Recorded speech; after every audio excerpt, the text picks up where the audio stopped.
It is the first week of November and we're down at Stoneacres. Been fishing here all year this year. I've had a really great year actually. Thoroughly enjoyed my fishing on here. Caught some beautiful carp. It's late in the season. Stoneacres is a notoriously difficult autumn water, but I still think there's a chance of one or two possibly yet to come this year. Like, to try and catch one this trip is always going to be a big ask, but it's a full moon this week. The weather's pretty mild really for November as well. We've got pretty decent temperatures, some big winds, load of rain forecast, and I think if there is a bite or two to come yet this year, there's a good chance it'll be a big one. I've always been a fan of hanging it out until the death in a season. I think a lot of people have binned it by this point in the year, and yeah, like, I've always been keen to hang it out just for a chance of a last gasp big one. So yeah, gonna give it a couple of nights and see what happens. Got down at first light. Throughout the autumn so far, I've been getting down really early, sometimes arriving at 1 AM, 2 AM. Almost all the shows really through the autumn have been in the dark. There's been very little happening in the days. The last couple of trips though, shows have been actually from sort of dusk through up until midnight. Couldn't get here yesterday evening, so best I could do was first light. So got it just before first light, had a really good look round. Did a lap, had a really good look. Unfortunately didn't see anything. So I think I'm gonna plump for the area that I fished last time. There's some really nice spots out here. I did manage to get a couple of bites. So yeah, gonna start off in here I think and see what happens. It's off the back of the wind as well. We've got really big southwesterlies forecast for the next couple of days. Feels like a good starting point. Got a great vantage point as well to see what's going on. So gonna get the boat out there, go and have a look at some spots, see what it all looks like, and then I think make a call from there. But yeah, excited to be fair. Wouldn't say that I'm confident, but yeah, I'm definitely hopeful.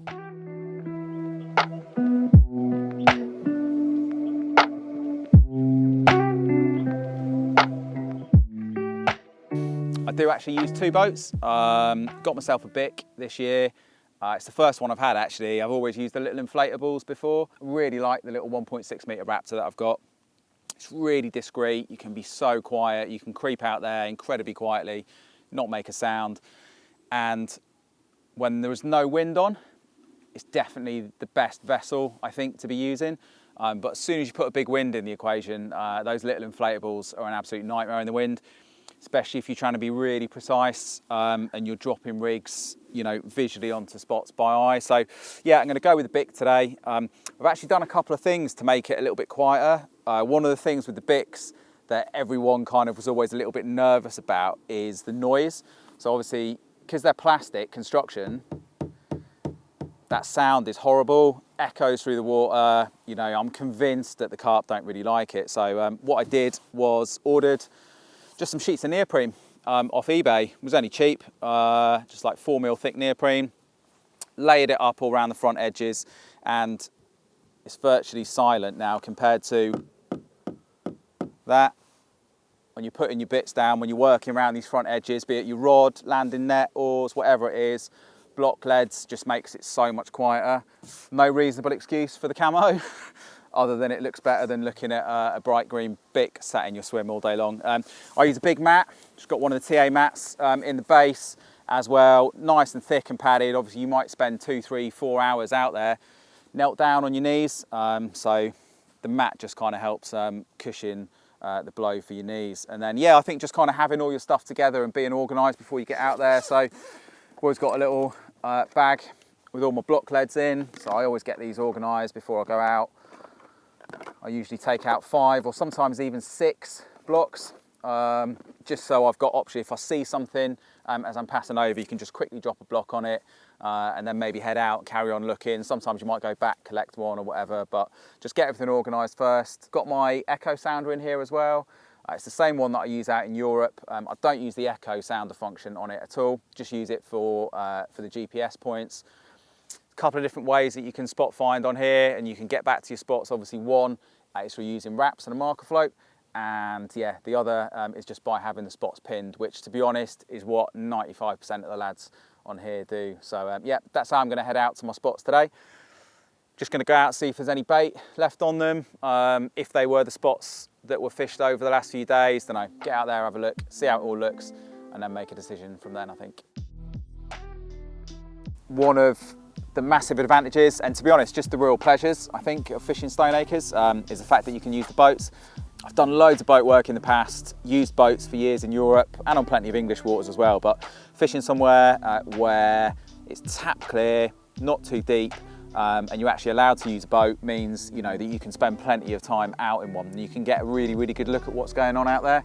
Obviously it's a busy lake, this place as well, so there's always the possibility that there's going to be, you know, other lads' bait left on spots. Things might have changed, you know, since you last fished a swim or an area, so it's really important to have a good look at what's going on out there. And it's just fascinating as well because you can see how spots are changing, whether your bait's going, you know, how the spot's being taken back, just how things are changing, like almost on a day-to-day basis. So yeah, first thing was to get out there and have a little look, see what happened basically since my last trip. I fished in here a couple of weeks ago. I did catch a few actually, and lost one and had a tench actually off 4 different spots. So I was really happy with them last trip. They were the spots that I wanted to go and check first basically, just to see what was going on out there. So yeah, to be fair, a couple of them had changed slightly. My left-hander definitely has been fed on since I fished it last. A little bit clearer. There was a few little bits of just little bits of like debris and weed just amongst the gravel last time that had all been polished off, back to really like fine, clean, sandy gravel at the back edge of the spot. That one looked lovely. I could still see my lead on there actually from the bite when I caught the bus in here last trip. So yeah, that one, bit of a no-brainer really. If anything, though, it's probably the spot I'm least confident on because if anything, it's actually the most blatant out of all of them. Personally, like, I'm not really a fan at all of fishing the big blatant spots on here. There are plenty of them. You know, they've obviously done fish over the years, but if I can, I always like to try and find the slightly smaller, less obvious spots. Funnily enough, like out of all the carp in here, one of the ones that has got some history of getting caught off some of those bigger gravelly spots is the bus. There are other ones obviously that gets caught off spots like that as well. So I'm going to put a rod on there tonight, but like I say, it is probably the one that I'm least confident on. All the others are in slightly deeper water, smaller, and are freshly turned spots as well. Like there's quite big blatant gravel areas out there, and there's also a lot of ground, particularly round to my right, where you've got great big areas of silt. You know, you could present over any of it. Rig would sit beautifully, bait would sit lovely, like. And if there was fish there and feeding, you know, there's no reason at all why you wouldn't get a bite. But what I'm looking for, if I can find them, are the little freshly turned, freshly harvested natural spots. There seems to be like a bit of a transition in some of the areas where it will go from silt back to like a sort of like a grey gravel, just where that top layer of silt's been taken off. It starts to expose a bit of the gravel. You start to get all the little bits of shell, white shell flecked in the bottom.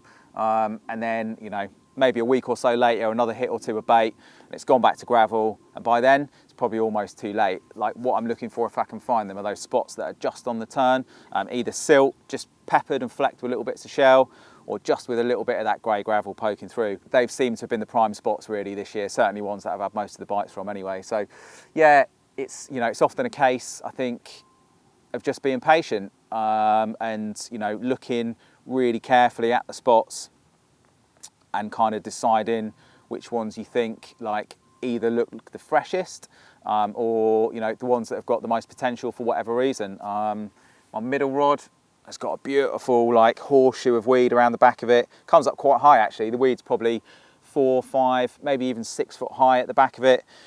Arcs round in a bit of a horseshoe, and the spot is kind of like nestled into this lovely little wall of weed. Beautiful kind of clean sand. You can see a bit of a fresh scrape at the back as well, where that's been fed on recently. Unfortunately, one of the spots that I had a bite from last time, it was actually the fish that I lost, unfortunately. There's a load of boilie all over that spot, a couple of kilos probably, just peppered all over it. The spot definitely looks like it's been fed on. It's a good, you know, foot or so, maybe even 2 foot, kind of bigger than it was last time. Really, it was just grey gravel before. It's back to proper gravel now, but yeah, unfortunately, there's a load of boilie over it. So had a look for another spot, found another really nice one that looks like it's just on the turn again, no bait on it. That one looks sweet. So yeah, really happy with the rods. The weather feels mega, to be honest, feels really good off the back of the wind. So I've got to start from scratch still, got 4 rigs to knock up, baits to balance, leaders to sort and all that. So yeah, Gonna crack on. It's never a quick process, and hopefully just get some rods in just before dark.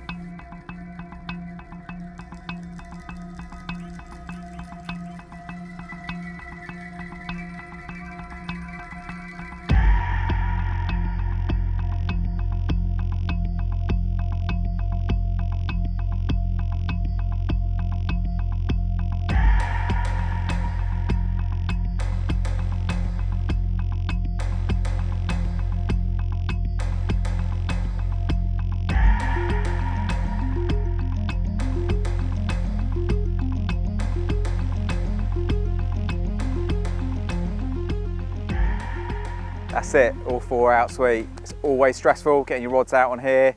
To be honest, doesn't really matter whether it's like a lovely, calm, sunny day or like today when you got like 30, 35 mile an hour gusts of wind and the light fade in. It's always a bit stressful. There's just so much that can go wrong with the boat fishing, but they are all out absolutely perfectly. One of the true joys about fishing somewhere like this with such clear water and being able to use the boat is when you're scoping your rigs down, you know for 100% certainty that they are sat absolutely sweet and couldn't be any better. Like watching that big lead thump down on just the right bit of the spot that you want it, watching that hook link lay out just into the edge of the bait, yeah, is a good feeling. So all 4 out sweet.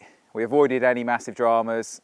Got a bit of carnage and mess to sort out in my swim and get the kettle on and yeah, sit back and relax. But to be honest, does look and feel great for it, so yeah, hopeful.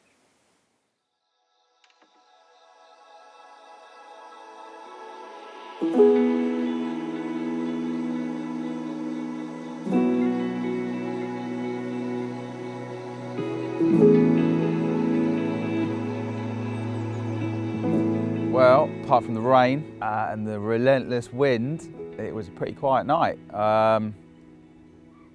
To be fair, it is November and it is Stoneacres, so I mean that is to be expected really. Only just got the rods in before dark, so yeah, did have a couple of liners actually, 2. Didn't hear any during the night, but in honesty, unless they were close and they'd clattered right out, wind was that strong, it was ripping through the trees all night. Like I don't really think you would have heard any, but I have seen one this morning, probably only 20-30 yards away from my left-hander. So yeah, like I wouldn't say I'm confident, but I'm definitely hopeful for sure. Stoneacres is somewhere that I've wanted to fish for a really long time. I first came to visit the lake, I think in 2006 or 7, to see my northern mate Rob Gillespie that was fishing here at the time, and ever since then I'd always fancied having a go, but in honesty I'd never really felt like I had the time for it. The lake itself is a classic English gravel pit. It's about 50 acres in size, tap clear, weedy, loads of features. It's not too deep, drops down to about 12, 14 foot maybe in places. Lovely little humps, plateaus, makes for really, really interesting fishing. Roughly split into 2 halves by a big island. You've got 2 great big gravel bars that run sort of roughly down the middle of the lake, almost like highways off the island as well. Beautiful, rich environment, and consequently, it's always been known for having a stock of really great, big, dark, lovely English carp as well.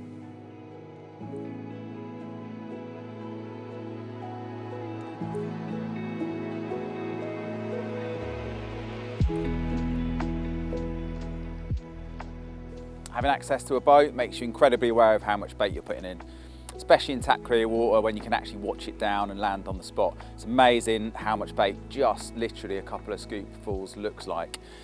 At this time of year, I often lean towards small traps and lightly baited areas anyway. But this year in particular, I've tailored my approach in a very particular way to use naturals, which is something that I've been doing for a few years now, but it's something that particularly at this time of year, has really done me proud over the years.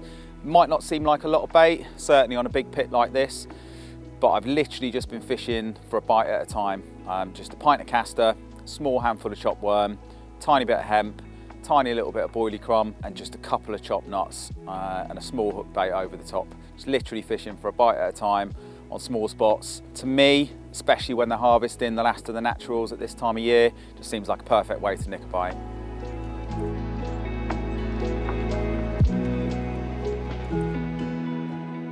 So it's 4 o'clock, The clocks went back last Sunday, and yeah, the evening's already drawing in.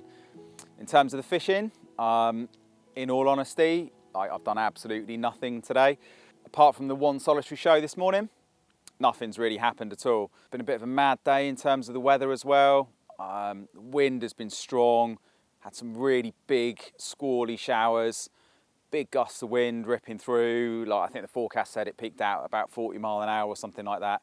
Have been really sheltered here off the back of it, so it kind of hasn't felt too bad. And in terms of the fishing prospects, to be honest, there isn't really anywhere else on the lake that I'd rather be. I've seen one fish in the area, had them couple of liners yesterday evening. Haven't had any tench so far. So in all honesty, having watched those rigs down through the scope yesterday evening, I know that they couldn't possibly be set any better. And yeah, I'm happy that they'll still be fishing perfectly. So wouldn't really have expected to see much during the day today anyway, in honesty. Like the last 5 or 6 weeks, like it's all been about the night times. So yeah, I am hopeful of hearing a few this evening, and yeah, it's looking good. The wind's just calming off a little bit now. All the traps are still set sweet. So yeah, a few more teas, a nice dinner to look forward to, and hopefully a few sloshing out in the darkness later.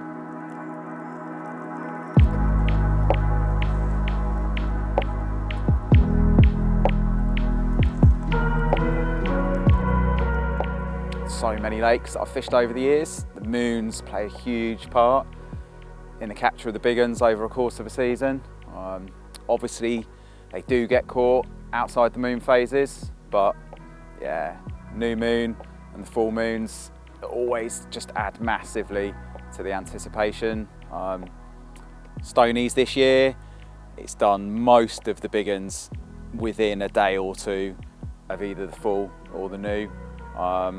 Yeah, this is one of the last big moons of the year, and like looking at the long range weather forecast as well, it's probably going to be one of the last moons where we've got some pretty reasonable temperatures and some decent weather. So yeah, I must admit, I'm really hopeful for the next couple of nights. Kind of feel like if you do get a bite, there's a really good chance of it being one of the big uns. Both of the big uns are still to play for as well, which yeah, just all adds to the atmosphere.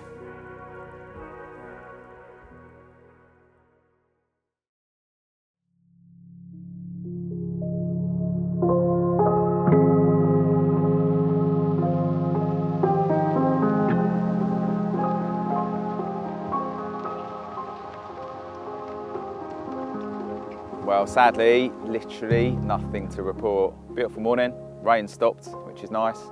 Bit of sun coming through, does look beautiful this morning. Finally, to be honest, feels like the beginnings of winter. All the tufties tucked up on the back of the wind. But yeah, like in honesty, like I had sort of relatively high hopes for this trip. Forecast looked all right. Moon phase, obviously absolutely prime. But in all honesty, this is probably, I think, only maybe the second trip this autumn where I just haven't really felt close. Like, in all honesty, I'm not really sure where they are. Like on paper, given the weather, the fact that we're off the back of the wind, there's been big winds, it's been cold. Generally in here, the fish just don't like being on the end of a big wind. Like even in the summer, they only get on the end of the big winds for a very brief period, and then they usually straight off the back of it. Like they just seem to like a quiet, easy life, sort of soaking up the sun, keeping out of the waves on here. So like on paper, it absolutely felt like the right area to be in. Did see that one yesterday morning, but yeah, it's been really quiet. Almost all the shows this autumn have been after dark. Like everything's been going on after dark. Like it's seen very few in the daytime. So it's not surprised me that I've not seen anything during the day, but I'd always been hearing them at night. Usual script for me this autumn has been sort of get a relatively early night, set the alarm for kind of midnight, 1 AM maybe, something like that, and then sit up for 2, 3, 4 hours, up till maybe about 4 AM, something like that, and then get another couple of hours kip, which is what I did last night. Set the alarm, got up, sat up for sort of 3, 4 hours, I suppose, in the end, up till about 4:30, and yeah, fully expected to hear a few, but heard one possible, heard another one, but not really 100% sure it was one. So yeah, no real clues, to be honest. as to where they are. But interestingly, I heard 5 or 6 over on Church and Willow, which from here it's probably a good, I don't know, 500 metres away, you know, and I was hearing them clatter out from here, you know, over a couple of tree lines and across another little bit of lake. But it's deathly quiet on here. Like, I don't really know if it's just the moon phase. Strangely enough, the last full moon, very, very little happened. Again, like, had high hopes for it and just couldn't pin them down. It's all been about the new moons for whatever reason this autumn. So yeah, one of them really. Like, not a whole lot I can do really, other than sit tight, I suppose, and hope something happens. But yeah, in honesty, a little bit of a loss at the moment to know what's going on out there.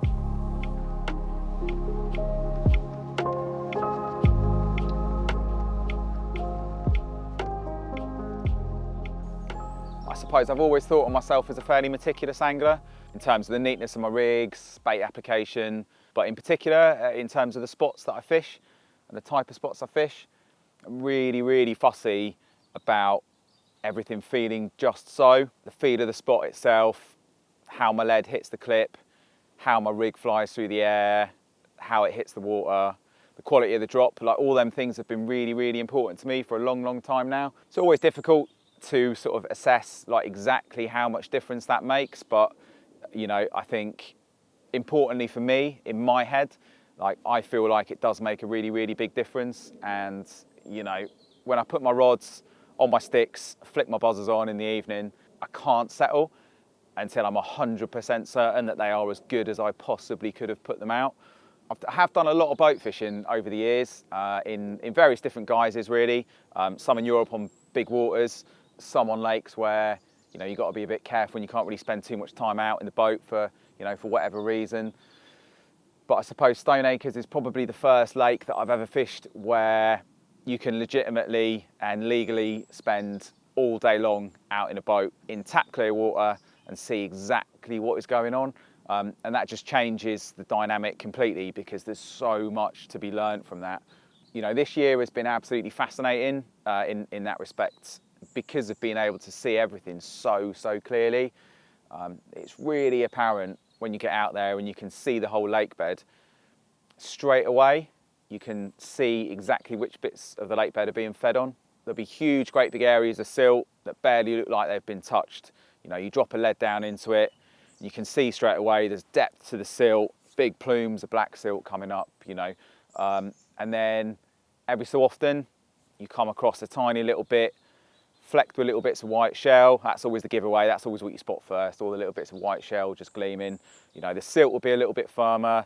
Perhaps it'll be just taken back to gravel in the bottom of it, you know, and they're the spots that are getting harvested naturally. And really they're sort of the spots that I've been looking for all year, and the spots actually that I've had, you know, almost all of my bites off. You know, I think the difference on here as well is obviously because everybody can use a boat and everybody's looking, you know, everyone's got a scope, everyone's looking over the side. So basically everyone's looking at the same thing. So for me personally, how I've approached that is to try and look for the smaller spots, perhaps the slightly less obvious ones, and the spots that to me look like they've been harvested naturally as well. You know, not the ones that have necessarily been baited and fished for years perhaps, or the more obvious ones, just those little fresh new spots that the fish have harvested naturally.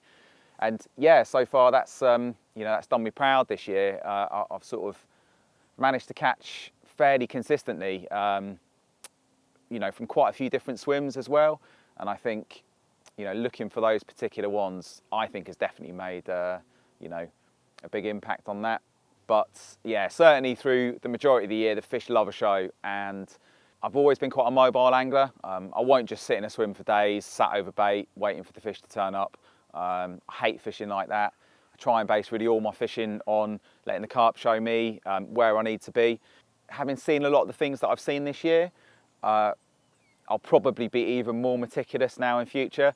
You know, there's a few things actually that I've found as well. I've spent a bit of time casting this autumn. I have been dropping with the boat sometimes, like I have this trip. But one thing that I really wanted to do, because of the types of bait that I wanted to fish with and situations that I wanted to fish over, I I wanted to fish swims where I could fish a little bit closer and I could cast. So what I've been doing is finding the spots with the scope, getting a block on it, coming back to the bank and casting a marker float at the H block.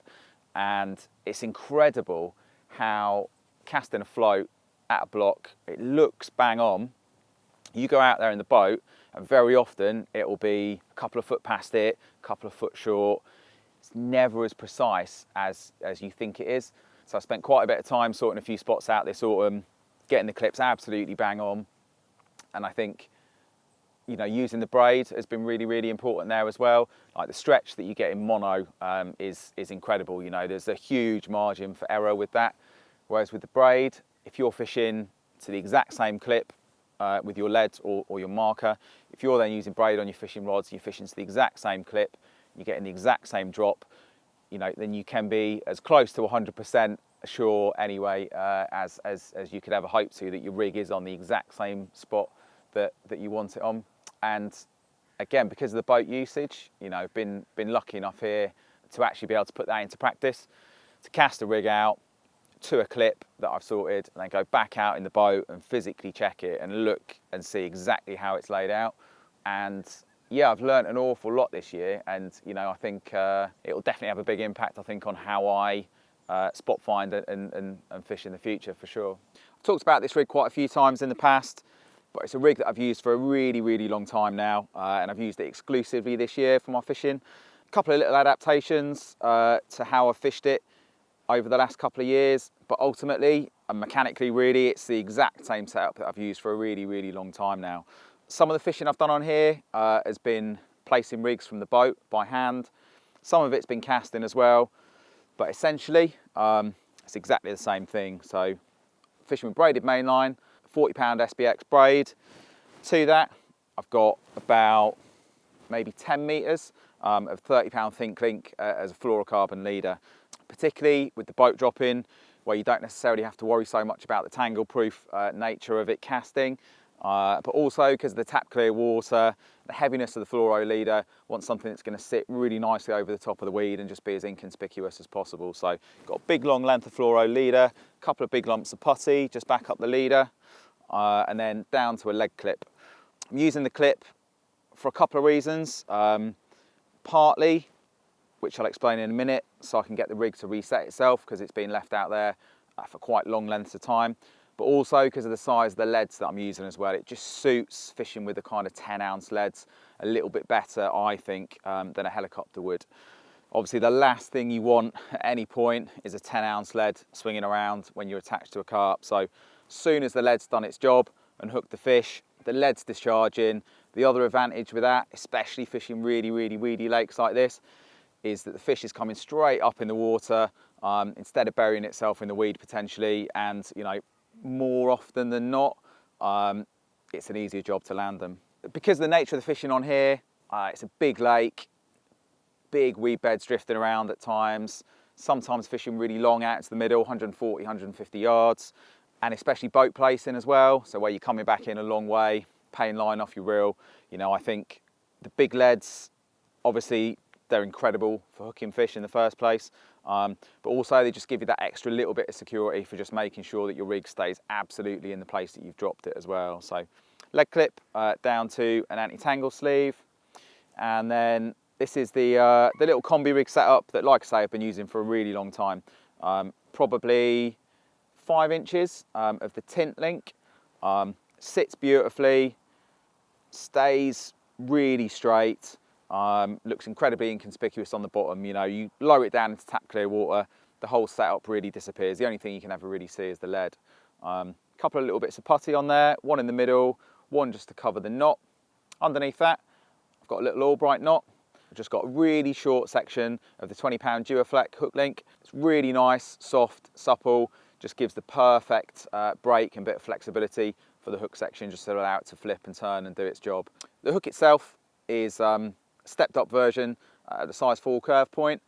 It's exact same shape and pattern, and like for my money, it's really the most secure and reliable hook pattern out there. I've used it for a really, really long time now and got absolute faith in it. Short length of shrink tube, which personally I've favoured. Played around with lots of different ways, but I always come back just to the really short length. Just keeps the gape of the hook nice and wide open, and hook holds are 99.9% solid, always in the part of the mouth that I want them to be in. You know, for me, that kind of really tells me everything, you know, that I need to know, and I'm really happy with the setup like that. Underneath there, it's sort of a slip D setup, but it's not. I actually whip it as a knotless knot, keeps it fixed in place, just gives you a really nice little bit of movement for the hook ring swivel up and down the shank. I've used the hook ring swivels now for, I don't know, maybe 12, maybe even 14 years. Give an amazing amount of flexibility and movement to the hook and hook bait, and especially with the little slip D type setup, you get a great bit of separation as well between the hook bait and the hook, and a small little balanced hook bait. In this instance, it's a tiger. That's what I've fished all year, throughout the summer, and even now through till the autumn as well. It's the same hook bait that I've been using. More than anything, to be honest, just helps avoid the tench. Looks nice and inconspicuous on the bottom. Fits perfectly as well with the kind of bait I've been fishing over. One of the main aspects that I really like about this setup, particularly for the fishing on here, is the fact that it's got such great capabilities to reset itself. If you are leaving your rods out for kind of 24, 36 hours, you know, at some point during that time, there's going to be fish on the spot more than likely and feeding, whether that's tench or carp. And the rig is getting moved around. You know, there's no two ways about that. Like, I don't believe that I'm dropping that on the deck and it's staying in that same position until a carp picks that hook bait up. I'm absolutely certain that at points it's getting moved around, especially with the balanced bait. So every time, because of the anti-tangle sleeve and the stiffness in the boom, it's just getting kicked back down and lays out perfectly. Nice thing about using these booms as well is when you wind your rigs in, you know for certain whether it's been sat right or not, because by nature they've got a bit of memory in them. If you wind in and you've got a little bit of a kink in your link, you know that it hasn't been sat right. If you wind it in and it's still dead straight, you know that that's been fishing perfectly while it's been out there. So yeah, super simple, really reliable, and something I've used for a really, really long time now and have absolute faith in.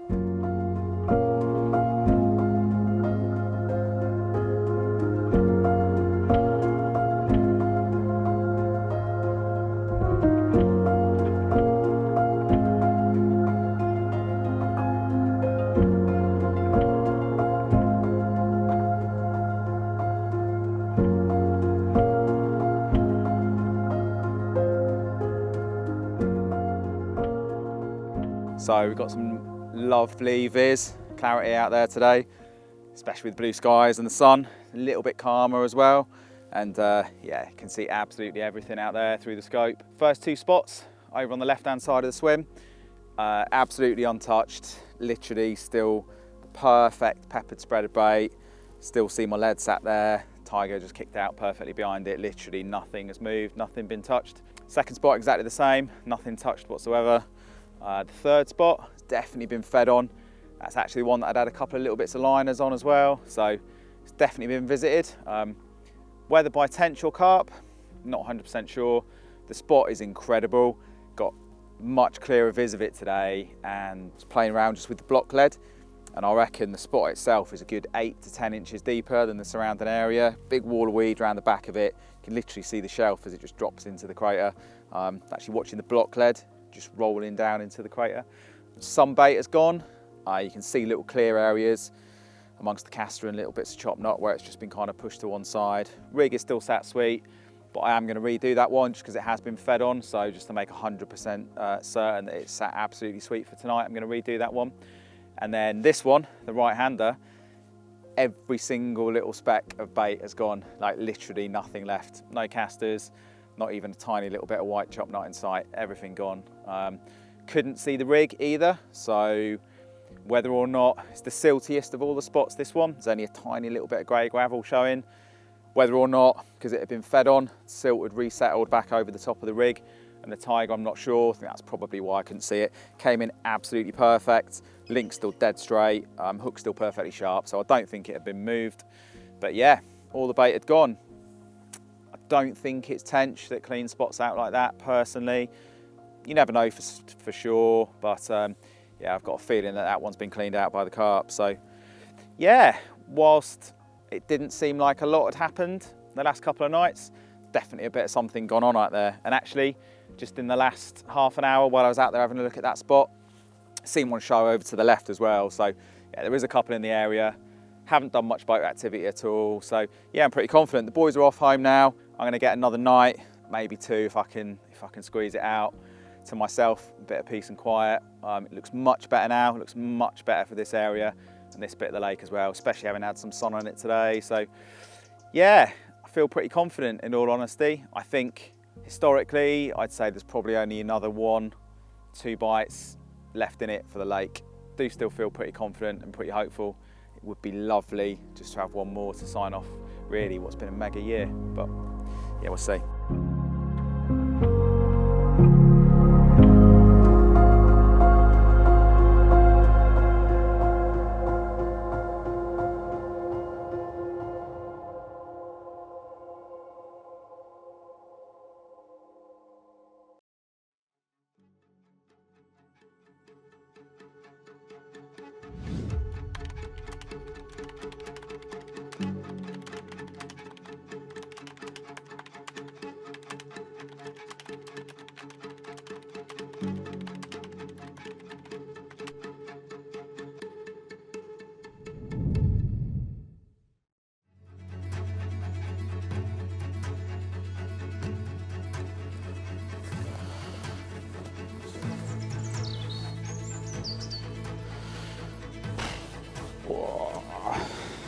What a creature.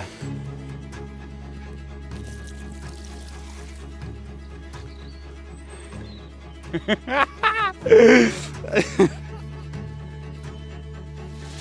a little dorsal as well. A little stubby one at the front.